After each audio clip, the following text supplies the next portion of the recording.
দেখছেন এই যে পাথর কতগুলো গোড়া পাথর বসে আছে, এই সবগুলো পাথর ক্যামেরাম্যানটা দেখা জানি। জি স্যার।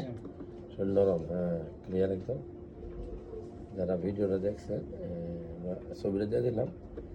এই এটা পিত্তথলি, নিচ দিয়ে এগুলো সব পাথর বসে আছে, দেখা যায় না? জি স্যার। ক্লিয়ার নাকি? আপনার পিত্তথলি কেমন আছে একটু দেখেন, এরকম ডালটা করে আপনার নিকটস্থ কোনো ডাক্তারকে দিয়ে। আল্ট্রাসাউন্ড করার নিয়ম হলো যত বেশি খালি পেটে করবেন, 6 থেকে 7 ঘন্টা খালি পেটে রাখা উচিত, আর প্রস্রাবের চাপটা বেশি থাকা উচিত। এই দেখো ক্লিয়ার একদম। তো ভাই আপনি একটু অপারেশন করে নিন এটা, ঠিক আছে? আমার পিত্তথলিতে পাথর ধরা পড়ছিল, এটা অনেক গুড়া পাথর বলছেন, এগুলা পিচ্ছিল বের হয়ে গেলে যখন এই আপনার প্যানক্রিয়াসে যায় তখন আপনি আরেকটা প্রবলেম হয়ে যাবে, ঠিক আছে? আর কোনো ক্লিয়ার একদম দেখে একদম ক্লিয়ার দেখছেন। হ্যাঁ আলটিমেটলি কোনো ওষুধ খাইয়া, এই যে বিভিন্ন কোম্পানির ওষুধ খাইয়া হোমিওপ্যাথিক হ্যান ত্যান কোনো কাজে লাগবে না। ঠিক আছে। কিন্তু ঠিক আছে।